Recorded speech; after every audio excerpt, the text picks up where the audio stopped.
बाबूजी उठी ना बाबूजी। चाचा का भइल? हम जैसे ही राशन के दुकान से निकलनी तो का देखनी कि राम खिलावन भैया नासा में टूल एकदम गिरल बाड़न। तारा कोनो चीज की जरूरत होके तो तुरंत आवाज दो। अरे भाई घर के मालकिन बाड़ू तू, हैं? ठीक से खाइल पियल करो। आ दिन में कम से कम 4 बार फल फ्रूट खाए बा। अपन सेहत का ध्यान रखो। का? ई का बकवास करता रहा? माधव वहीं तलक सामान लेके ना पहुंचलस?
भाजी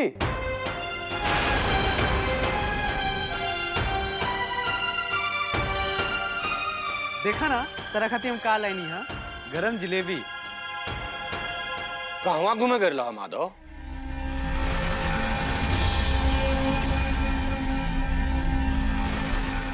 भैया हम घूमे ना गए रही, हम तो सामान पहुंचाए खातिर गए रही। तो फिर सामान टाइम पर काहे ना पहुंचा?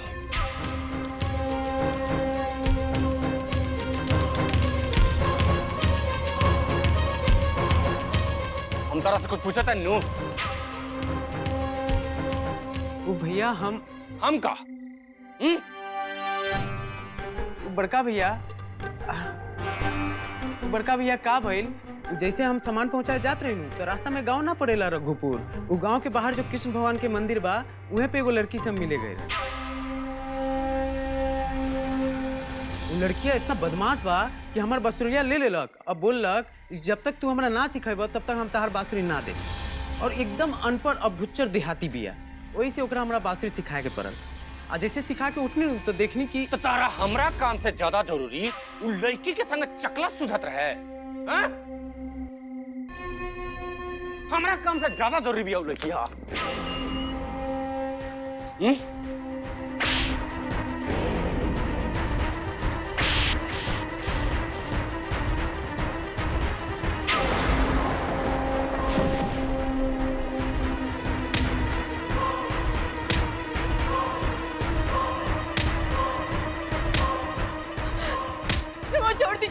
छोड़ दी बबुआ के। बोल रहे सारा हवेली बिकवा दे बे। रमा रुकी रमा, बबुआ से गलती हो गई। रमा छोड़ दी। कहे ना रमा छोड़ दी रमा। उठ काहे हां भीख मांग बे। बबुआ के छोड़ दी रमा। हैं? पढ़ाई लिखाई ठीक से कैला ना तो कम से कम काम तो ठीक से करतीस। अरे बाप दादा जन संपत्ति छोड़ के गइल बड़ान ओकरो के तो निभा दे। बोल रे बोल। छोड़ दी रमा, बबुआ के छोड़ दी रमा। अम्मा जी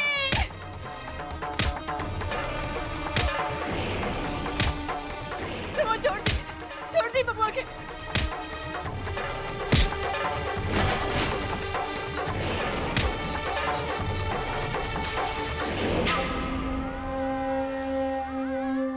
रमा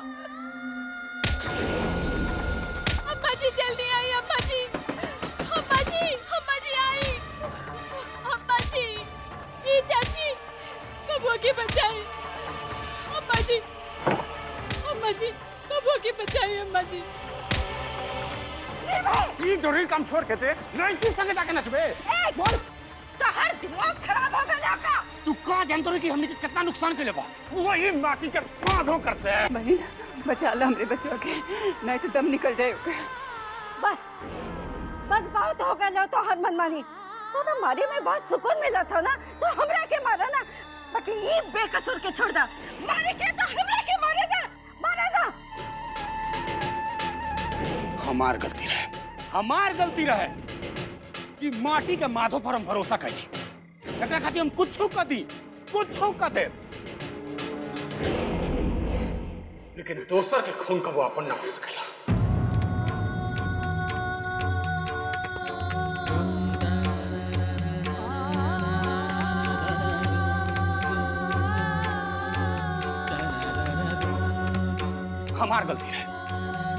हमार गलती रहे कि एकरा के अपन भाई जैसन मननी। ई हवेली के मालिक हो, लेकिन एकर काम ऐसन बाटे कि हवेली के नौकर सन से भी बदतर। अब एक को अक्सर बोला ना तो ठीक ना होई। चल जाओ यहाँ से, जाओ।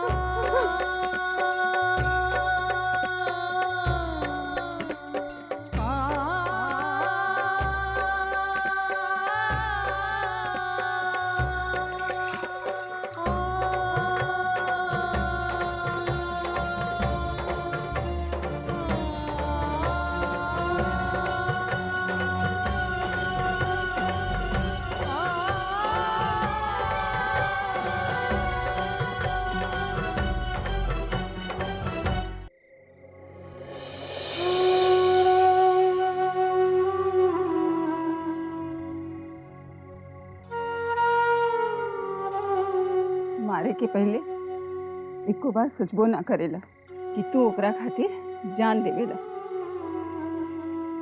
दिन भर हवेली में चकरघिनी नियर काम करेला, ओकर यही फल बा।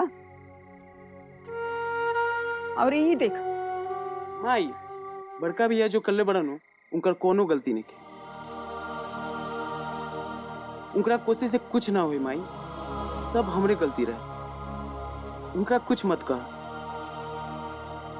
अरे बड़का भैया हमनी संघाती काका नहीं क्यों करे, तो हमरो उनका आदेश माने के चाहिए। और कारोबार के नुकसान मतलब हमनी संग के नुकसान। हम जे गलती कहनी है ओकर यह सजा होला नुमान। सब हमरे गलती रहे, बहुत बड़का गलती कहनी।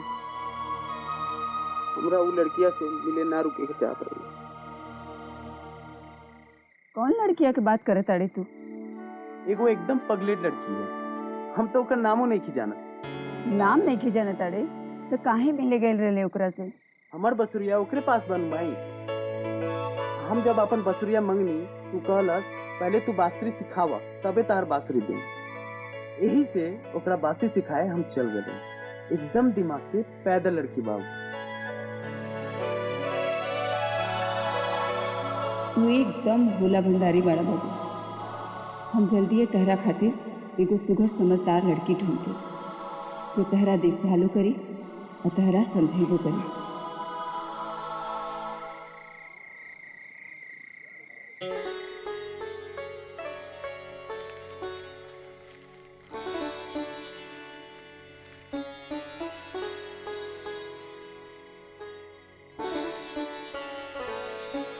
बाबूजी, हमरा के वचन दा कि आज के बाद फिर कबहू शराब के हाथ ना लगाई बा। जब जब और पिए के मन करे तब एकरा के तनी से चीख लिया। बस धीरे धीरे तहारी शराब की बुरा लत छूट जाए। बाबूजी, रहुआ के अपन मन मजबूत करे के पड़ी, खाली अपना खातिर ना, कुसुम और हमरो खातिर। के बा हमने के राउर सिवा बाबूजी, के बा यदि रहुआ अंदर से मजबूत बनी तब वो शराब की आदत छूटी। बेटा हमू हमेशा ये बुरा लत के छोड़ल चाहे थे,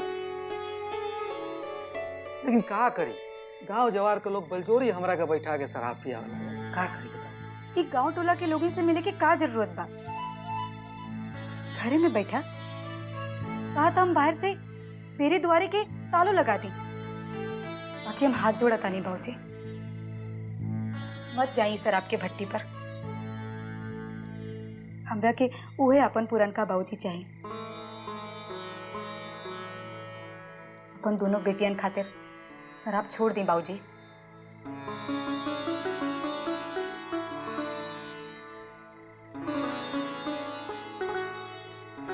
ठीक है बेटा, आज के बाद हम शराब ना पिए। बार बात सही बा, हमरो बुझा गई कि कितना नुकसान हो गई बस शराब पियला से। अब हमारा आँख खुल गई बेटा कि हमार बेटा हाथ पिला कैला के समय में बाहर जाके पैसा कमा के घर चलावती है, तो हम कैसे खटिया पर बैठल रहो? अब हम अपन फर्ज निभाए, हम काले कोनो नौकरी ढूंढब और पैसा कमा के ले। हमार बेटी के हाथ पीला करे के चिंता बा बेटा। अब एकरा खातिर हमरा रुपया कमाए खातिर पड़ी नू, बस अब हम ये सब करके दिखाए जा गेल नू। बाबूजी हमरा बस अपन पुरनका बाबूजी चाहिए बस, और एक कुछ ना। अरे ना बेटा, अब हमारा के मत रोको, अब हमारा के जोन करल चाहता नहीं वो हमारा करे दो जा गई। काल जोन सूरज उगी ओकरा साथ हमरा अंदर एगो नया आदमी। काल के बाद तू लोग के हमारा ऊपर शर्मिंदा होकर की जरूरत नहीं है। काल के बाद तू लोग सर ऊंचा करके बोलिए कि हम राम खिलावन के बेटी बानी, राम खिलावन के। बुझाइल बेटा? हाँ बुझाइल? अब तनी हंस दा, हंस दा, हंस दा।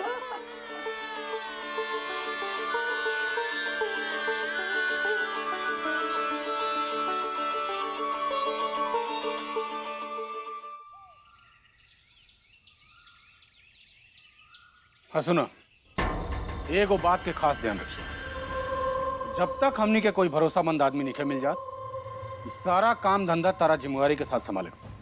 ठीक बा मालिक। टाइम पर टेम्पो में सामान लदवावला से लेके पेमेंट डिलीवरी सब बुझाइल? बुझ गई। पता ला इस सब जगह सामान पहुंचाओगे। भैया अपन गलती खातिर रउआ से क्षमा मांगे आयल बनी, हमरा क्षमा कर दी भैया। भैया भैया अब हम सब काम ठीक से करब, रउआ कहियो शिकायत ना होगी। अब हम यहाँ से टेम्पो लेके निकले नू तो सीधा पार्टी के पास रुके और डिलीवरी देके वापस तारा लगे। अब हम कोई मंदिर उंदिर में ना रुके भैया। भैया भैया हम सामान के टेम्पो पर लदवाए तनी, रउआ सिर्फ इतना बता दी कौन सामान कहाँ पहुँचाए के बा, माने कि ओकर नाम पता बता दी।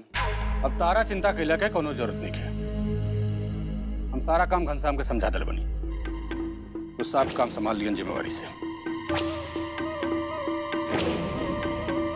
तो ठीक बा भैया, काले से जे काम हो कि नू हमरा बता दिए।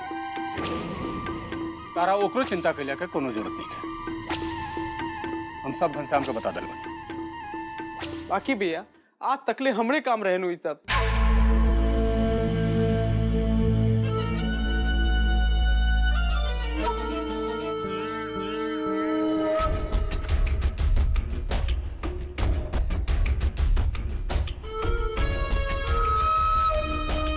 हाँ ठीक कहला, आज तकले तारे काम रहे सब, लेकिन अब तू खाली लड़की संग जाके पिपीरी बजाओ।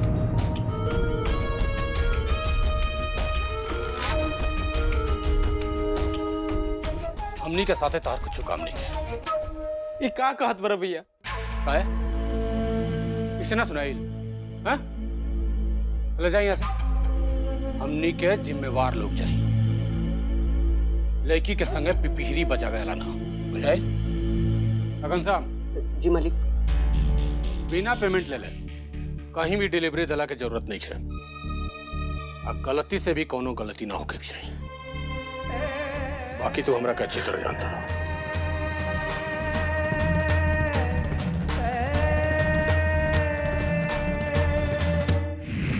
हमरा याद नहीं खे आवत कि तू कबहू निर्भय खातिर रबड़ी बनौलू हा, वो भी इतना प्रेम से।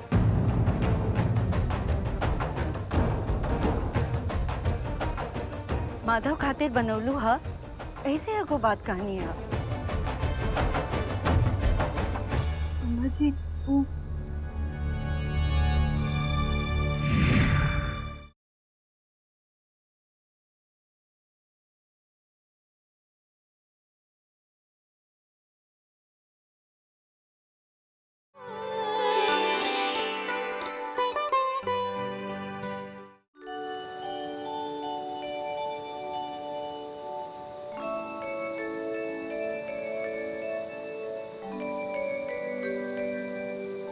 का भौजी का पकवान बना था कि इतना गमक उठा था? अरे रबड़ी कोनो त्योहार बका? ना सुमन, ये हम माधव खातिर बनौनी है। ओकरा के रबड़ी बहुत पसंद बा, वो भी हमार हाथ के। हाँ सही कह तारू। तहरा ओकर ख्याल रखे के चाहिए।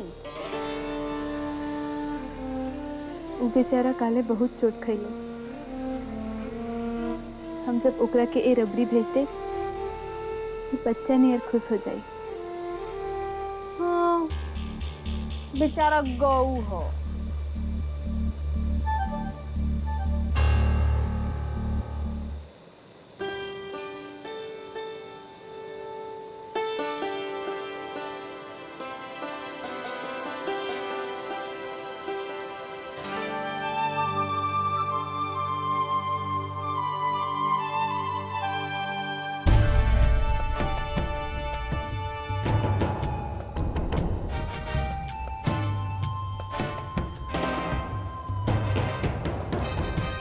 हमरा याद नहीं खे आवत कि तू कबहू निर्भय खातिर रबड़ी बनौलू हा, वो भी इतना प्रेम से।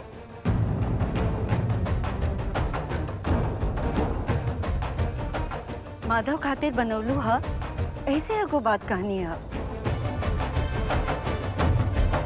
अम्मा जी वो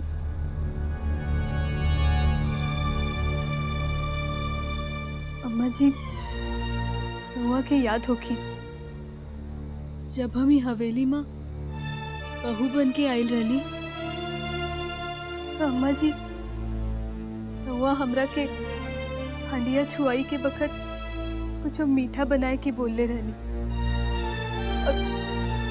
तब हम ई रबड़ी बनौले रहली।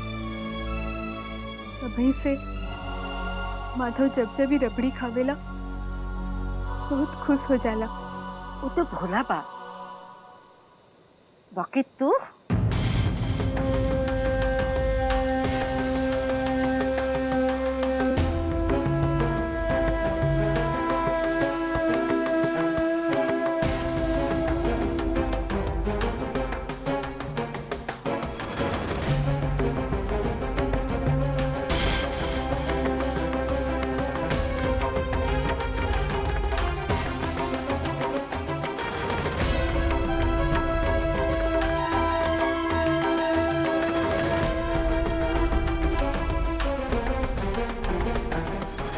अम्मा जी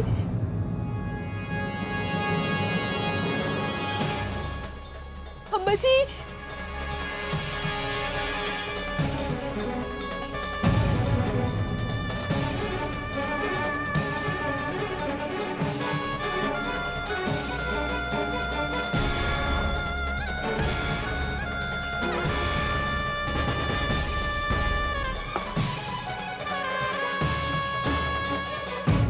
ये एगो नया तरीका के रबड़ी बा, टीवी पर देख ले रही हम। बहुत अच्छा स्वाद बा एकर। जा खिला दा अपन सुबगा नियर माधव के।